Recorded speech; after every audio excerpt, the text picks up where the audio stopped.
Olá pessoal, tudo bom com vocês? Eu sou o professor Renilson e hoje a gente vai dar início a mais um módulo da nossa disciplina, beleza? Nesse módulo a gente vai falar sobre a visibilidade de um objeto e também sobre os métodos especiais, tá? Basicamente, a gente tem que entender como que um objeto consegue ser visível dentro da PO, tá bom? A gente consegue fazer essas manipulações, né, dentro da nossa classe, tá bom? Então eu posso indicar qual método vai ser visível fora da classe, qual que é o método que só pode ser visível dentro da classe, qual que é a característica que só pode ser visível dentro da classe, né? Isso torna o método mais limpo, né? Mais organizado, tá? Mais protegido. E aí, essas funcionalidades, elas vão ser consultadas de uma forma mais específica, tá bom? Então, as características da minha classe, né, do meu objeto, vão ser consultadas de uma forma mais detalhada, tá? De uma forma mais segura, tá bom? Que são conceituados ali pelos métodos acessores e os métodos modificadores, tá bom? A gente vai entender basicamente como é que é esses métodos. E aí a gente vai entender os conceito, né? Depois que a gente entender toda essa lógica, toda essa teoria dos métodos e da visibilidade do objeto, a gente vai saber o que é, né? Saber conceituar, entender e conceituar o que é o encapsulamento dentro da programação orientada a objetos. Continuando então, a visibilidade de um objeto nada mais é do que algumas informações que a gente adiciona dentro da classe, tá bom?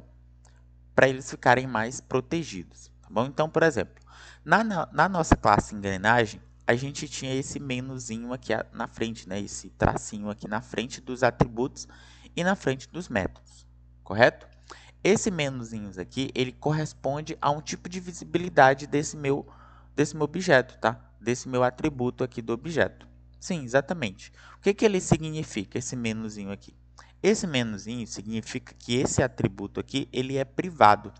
Dizer que um atributo é privado é porque ele só pode ser acessado dentro da própria classe, tá bom?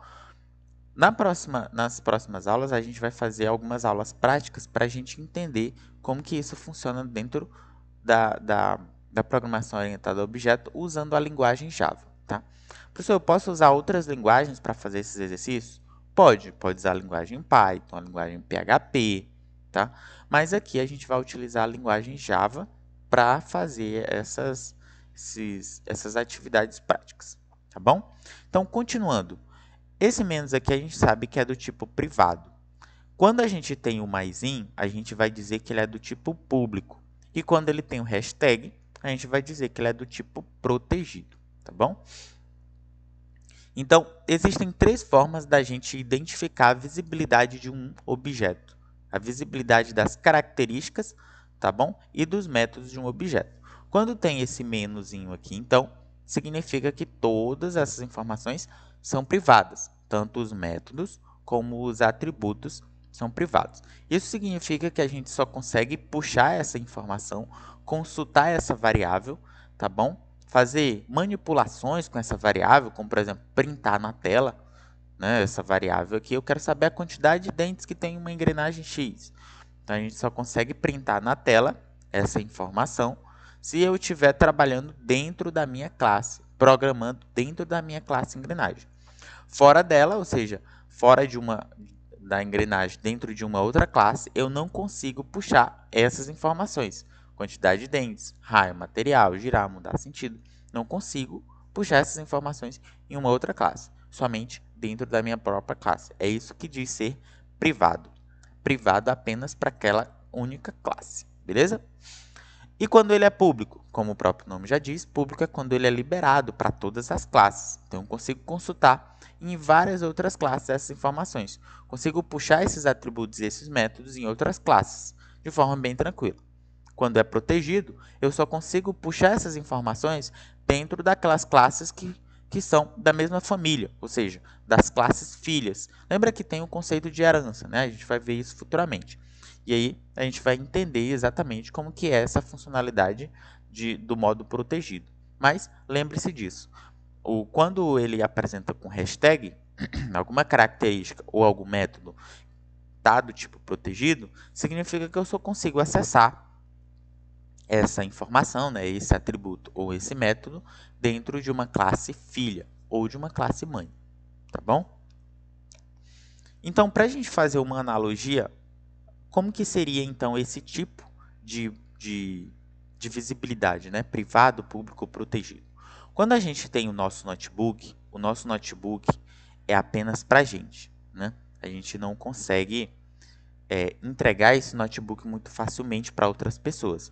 Então, nesse caso, ele é privado para a gente utilizar, entendeu? Então, esse meu notebook ele somente é usável por mim. Por outra pessoa não pode ser utilizado. Então, ele é privado apenas para mim. É um objeto privado, beleza? Mas, por exemplo, se a gente tivesse um software, né? Ou seja, a gente está construindo um software aqui e tal, bonitinho, para que a gente possa distribuí-lo, né, para outras pessoas. Então, nesse caso, esse meu software que eu estou construindo, ele vai ser público. Por que ele vai ser público? Porque qualquer pessoa pode utilizar, tá bom? Qualquer pessoa pode usufruir desse meu software. Lembrando que eu estou fazendo aqui uma referência a um software de código aberto, tá bom? Então, um software de código aberto, ele é público, tá bom? Qualquer pessoa que souber utilizar esse software, saber um pouquinho o básico de programação, consegue utilizar esse software, tá bom?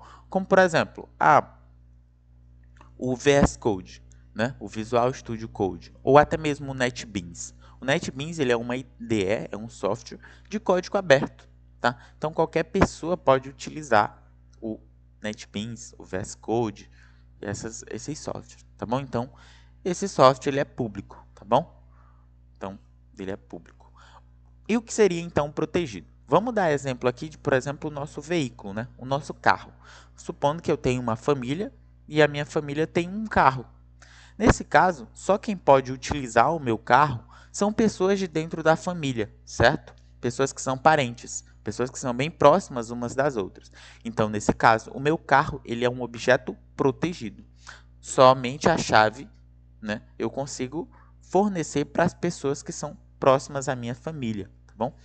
Eu vou dar o meu carro para uma pessoa externa, uma pessoa de outra família. Isso já não seria bem interessante, né? Então, somente protegido. Ele é protegido porque ele possui uma chave de segurança que pessoas da família podem acessar. Essa analogia, né, essa ideia, também funciona na programação orientada a objetos, tá bom? Então, protegido, como o próprio nome já diz, somente pessoas da própria família, né, pessoas, ou seja, classes mães e classes filhas, podem usufruir dessas funcionalidades e desses atributos, tá bom?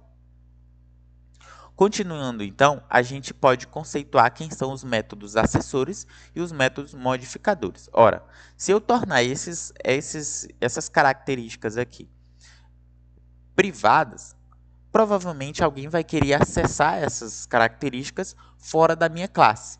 Para eu acessar elas fora da minha classe, eu vou criar um método especial para acessar essas características, de forma que o usuário não tenha acesso direto a elas, né?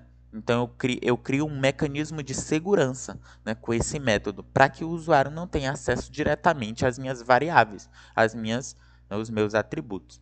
Então, criando esses métodos aqui, esses métodos especiais, como por exemplo o método get ele dá acesso aos atributos, enquanto que o método set ele modifica o valor dos atributos, beleza? Então, por exemplo, em algum momento a engrenagem mudou, né?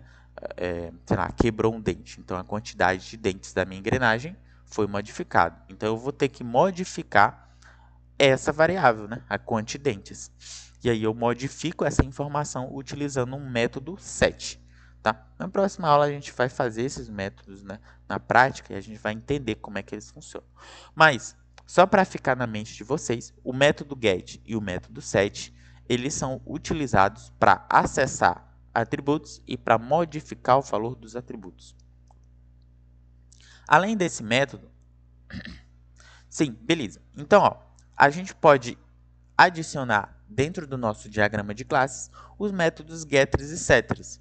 Aqui tem o getRaio para puxar a informação do raio e ele retorna um tipo float. Tem o getMaterial, que retorna uma string para pegar a informação do material. Tem o setRaio e o setMaterial, como o próprio nome já diz, para poder setar, né, modificar as informações. O setRaio ele recebe um valor do tipo float, já que o nosso raio é do tipo float, né? E aí ele não retorna nada, ele é um void.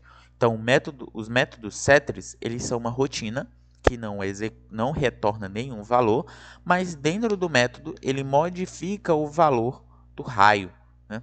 Então, lá dentro ele modifica o valor de alguma variável. E esse valor vem como parâmetro dentro do método. Belezinha? Então, tranquilo. Além desses métodos, a gente também tem um método construtor. O método construtor, como o próprio nome já diz, ele constrói os objetos. Então, sempre que eu criar um objeto, eu estou criando uma instância daquela classe, certo? E aí, eu posso criar um método para, toda vez que eu criar uma instância da classe, esse método ser executado. E aí, a gente chama ele de método construtor, tá? É ele quem vai construir as nossas instâncias, os nossos objetos. Beleza? Então, basicamente, o que a gente acabou de entender aqui é o fenômeno do encapsulamento. Basicamente, a gente criou métodos especiais para quê? Para tornar os nossos atributos mais protegidos, né? Mais encapsulados, digamos assim. Então, o usuário externo que utiliza a nossa classe engrenagem, que vai reutilizar a nossa classe engrenagem, ele só vai ter acesso aos métodos, né? Aliás, aos atributos, se eles usarem os métodos especiais para isso, o método get e o método set. Tá bom? Claro, ele só vai conseguir modificar também as informações utilizando o método set. Então, tá aí o nosso conceito de encapsulamento. Beleza, pessoal? Tchau, tchau!